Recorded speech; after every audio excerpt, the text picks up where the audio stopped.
I can't do that because I don't have time. Well, I can't do that because I don't have enough resources. Well, I can't do that because I am in Asia Pacific and this happens at the global level, either in Europe or US. Constraints, constraints, constraints. Are constraints really the beast? Or are they beautiful?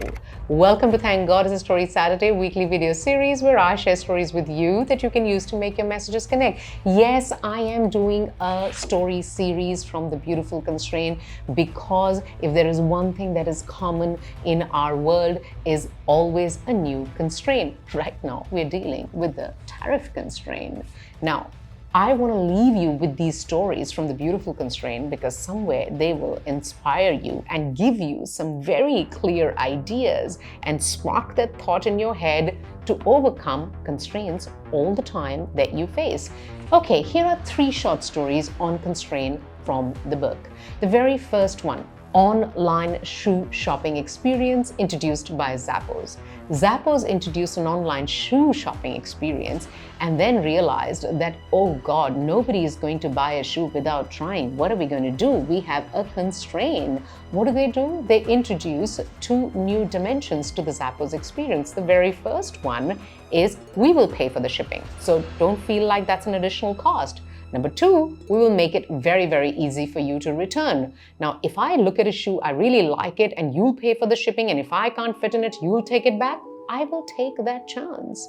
The second thing that they did was, which is what made them world famous, was their wow customer service. In fact, one of the Zappos employee recorded a call of more than 10 hours with a customer, and he was not asked or questioned by the management as to why he did that, because it was completely in line with their customer first, keep customers happy policy. Now, the late Tony Hsieh, who was the founder of Zappos, said that we are actually in a customer service business. We just happen to be selling shoes online. Let's look at story number 2, Southwest Airline.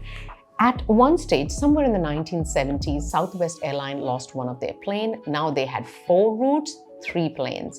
How were they going to make this happen? Losing a route would actually mean a huge dent to their revenue. So this time they were faced with what is called the time constraint. How do they find the time to fly 3 planes through 4 different routes? So what do? They come up with an idea that if we can reduce the turnaround time, the plane lands, passengers go off, luggage goes off.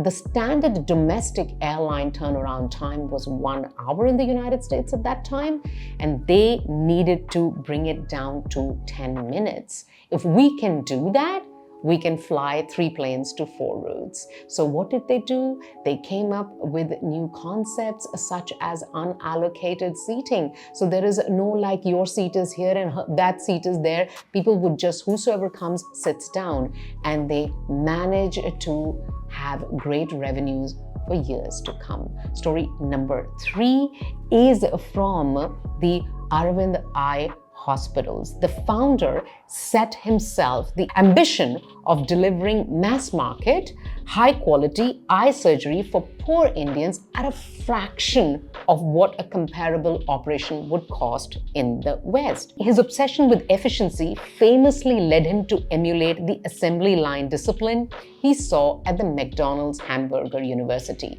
So if you look at the assembly line discipline at this university, which is where people who work for McDonald's are taught how to do one specific task in the process of actually getting the hamburger into the customer's hand repeatedly, and you are only meant to do that specific task. It's like an assembly line. Actually, the McDonald's Hamburger University was inspired by the Henry Ford production line assembly line to come up with that concept, where you constantly just do that specific task and keep doing it until it actually becomes a second nature.